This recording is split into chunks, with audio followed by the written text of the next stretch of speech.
नमस्ते। आज हम बात करने वाले हैं एक ऐसे नाम की, एक ऐसी शख्सियत की जिन्होंने ना सिर्फ भारत के इतिहास पर बल्कि करोड़ों दिलों पर एक गहरी छाप छोड़ी है। Doctor APJ Abdul Kalam.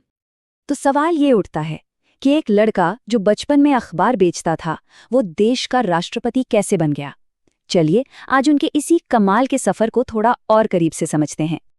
तो चलिए शुरू करते हैं उनकी कहानी के पहले चैप्टर से, जिसका नाम है अखबार से आसमान तक। मतलब एक बहुत ही मामूली शुरुआत से लेकर बड़े बड़े सपनों को छूने तक का सफर। डॉक्टर कलाम का जन्म हुआ था 15 अक्टूबर 1931 को रामेश्वरम में, एक बहुत ही साधारण से तमिल मुस्लिम परिवार में। हालात कह सकते हैं बहुत अच्छे नहीं थे। इतनी तंगी थी कि परिवार की मदद के लिए उन्हें बचपन में अखबार तक बेचने पड़े। और शायद यहीं से उनके अंदर वो जिद और मेहनत करने की जो आदत थी, उसकी नींव पड़ी। पढ़ाई की बात करें तो शुरुआत हुई श्वर्ड्स हायर सेकेंडरी स्कूल से। फिर उन्होंने फिजिक्स में ग्रेजुएशन किया, लेकिन असली उड़ान तो तब शुरू हुई जब उन्होंने एरोस्पेस इंजीनियरिंग की पढ़ाई की। इसके ठीक बाद 1958 में वो डीआरडीओ से जुड़ गए, यानी defence research and development organisation. और फिर 1969 में वो इसरो मतलब इंडियन स्पेस रिसर्च ऑर्गेनाइजेशन चले गए। साफ है उनका जुनून उन्हें कितनी तेजी से आगे ले जा रहा था। लेकिन देखिए, हर किसी की कहानी में कुछ ना कुछ मोड़ तो आती ही है ना। उनका भी एक सपना था, फाइटर पायलट बनने का। वो सपना बस जरा सा चूक गया। लेकिन कमाल की बात यह है कि इससे उनका हौसला बिल्कुल नहीं टूटा। उन्होंने अपनी पूरी की पूरी एनर्जी एक दूसरे रास्ते पर लगा दी, और वो रास्ता भी उतना ही बल्कि शायद उससे भी ज्यादा प्रभावशाली साबित हुआ। और बस यहीं से शुरू होता है उनकी जिंदगी का दूसरा चैप्टर, वो दौर जिसने उन्हें एक नया नाम दिया, एक नई पहचान दी, देश के मिसाइल मैन। तो ये मिसाइल मैन ऑफ इंडिया का टाइटल उन्हें मिला क्यों? वजह सीधी सी है, बैलिस्टिक मिसाइल और लॉन्च व्हीकल टेक्नोलॉजी को डेवलप करने में उनका जो रोल था वो बहुत ही बड़ा था। सच कहें तो उन्होंने ही भारत की डिफेंस टेक्नोलॉजी को एक बिल्कुल नई दिशा दे दी। चलिए उनके काम को थोड़ा और समझते हैं। सबसे पहले जब वो SLV-3 के प्रोजेक्ट डायरेक्टर थे, तो उन्होंने भारत का पहला सैटेलाइट लॉन्च व्हीकल कामयाब बनाया। इसी ने रोहिणी सैटेलाइट को ऑर्बिट में पहुंचाया था। ये एक बहुत बड़ी कामयाबी थी। इसके बाद IGMDP के हेड के तौर पर उन्होंने अग्नि और पृथ्वी जैसी मिसाइलें बनाईं। और फिर जब वो प्रधानमंत्री के चीफ साइंटिफिक एडवाइजर बने, तब पोखरण 2 न्यूक्लियर टेस्ट में उनका रोल कमाल का था, बहुत ही अहम। याद रखिए, ये साल 1998, ये वो साल था जब पोखरण 2 टेस्ट्स में पूरी दुनिया को बता दिया कि भारत अब एक न्यूक्लियर पावर है।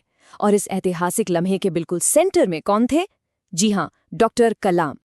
एक टॉप साइंटिस्ट से देश के सबसे ऊंचे पद तक का सफर, क्या बात है। अब आता है उनकी कहानी का तीसरा और शायद सबसे दिलचस्प अध्याय, जनता के राष्ट्रपति। देखिए, उनका प्रेसिडेंट बनने का अंदाज भी सबसे अलग था।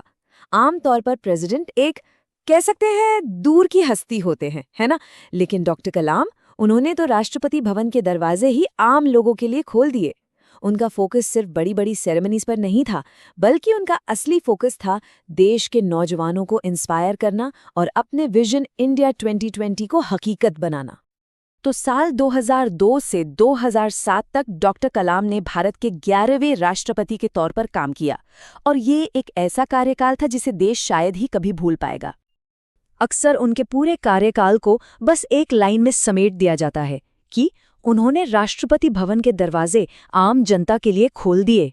सोचिए, ये एक छोटी सी लाइन ही कितना कुछ बता देती है कि वो किस तरह के पीपल्स प्रेसिडेंट थे। और ऐसा नहीं है कि प्रेसिडेंट पद छोड़ने के बाद उनका असर खत्म हो गया, बिल्कुल नहीं, बल्कि उनका प्रभाव तो उसके बाद भी जारी रहा। और यही चीज हमें उनकी कहानी के आखिरी चैप्टर तक ले जाती है, एक अमर विरासत।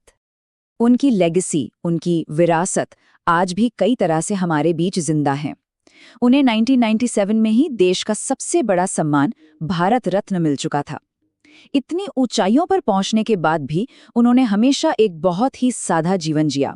उनकी किताब विंग्स ऑफ फायर, अरे उसने तो लाखों करोड़ों लोगों को सपने देखने और उन्हें पूरा करने की हिम्मत दी। और जानते हैं, प्रेसिडेंट पद से हटने के बाद उन्होंने क्या किया? वो वापस वहीं चले गए जो उन्हें सबसे ज्यादा पसंद था, पढ़ाना। उन्होंने अपनी बाकी की जिंदगी शिक्षा को दे दी। और कमाल देखिए, 27 जुलाई 2015 को जब वो IIM शिलोंग में एक लेक्चर दे रहे थे, उसी वक्त उन्होंने अपनी आखिरी सांस ली, काम करते हुए एक सच्चे टीचर की तरह। तो पॉइंट ये है कि उनका काम कभी नहीं रुका। वो अपनी आखिरी सांस तक एक टीचर और हम सबके लिए एक इंस्पिरेशन बने रहे। और अब एक सवाल के साथ इस चर्चा को खत्म करते हैं। एक सवाल जो हम सबको खुद से पूछना चाहिए। डॉक्टर कलाम ने एक सपना देखा था, इंडिया 2020 का। जरा सोचिए, आज हम उस सपने के कितने करीब हैं या उसका कितना हिस्सा पूरा कर पाए हैं। इस पर विचार जरूर कीजिएगा।